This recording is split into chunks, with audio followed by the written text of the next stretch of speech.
Welcome to my next lesson on text files, lesson 5, and I'm going to be discussing file locations in Delphi 2010 and Delphi 10.3.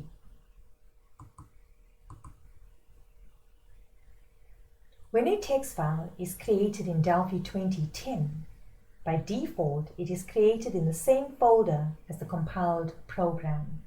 That is your executable file. And your executable file is placed in the same folder as your project file by default. This is an example of creating a file using Delphi coding, and I've created the file statistics.txt.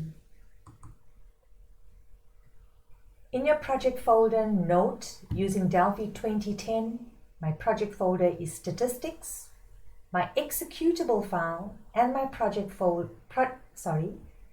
my executable file and my text file is in the same project folder. When I read from a text file, by default, the program looks for the file in the same folder as the compiled program. In Delphi 10.3, there are a few differences. So by default, when you create a text file, by default, it gets stored in your subfolder, the debug folder.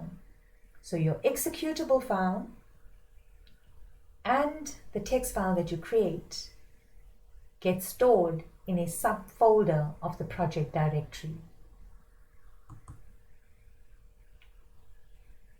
So statistics.txt will then be created and stored by default into your debug folder.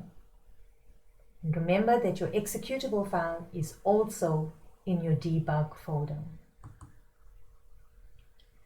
So after compiling, the contents of the project folder will look like this.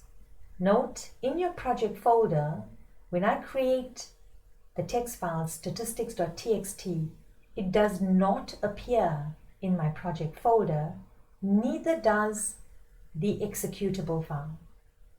Both the executable file and the text file being created will be stored in the subfolder, which is my debug folder.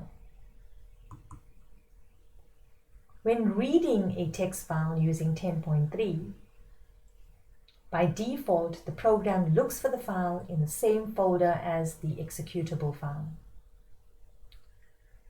Remember, the executable file is placed in the Win32 debug subfolder by default. So let's look at two choices we have. One, if this file was created using Notepad or any editor, we can then copy the file, the text file, into our debug folder.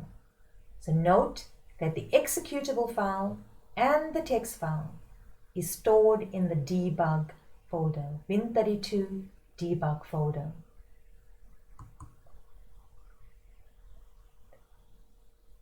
Using code.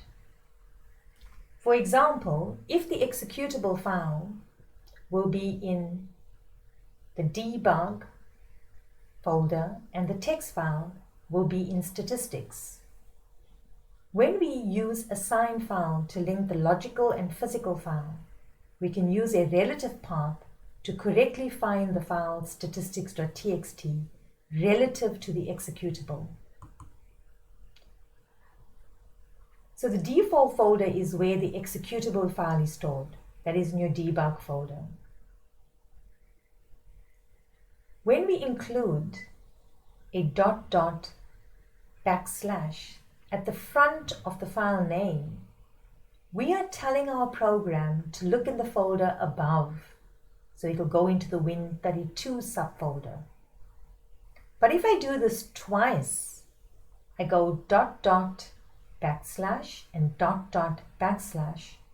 we are telling it to look in a folder twice above it. So let's look at coding. So if I do this once, it takes me up to my Win32 folder. If I do it twice, it takes me one level up to the debug folder. So you can actually do this in your coding. Thank you, learners, for listening. I hope I've assisted you today. Stay motivated, stay inspired, and keep an eye on my next video.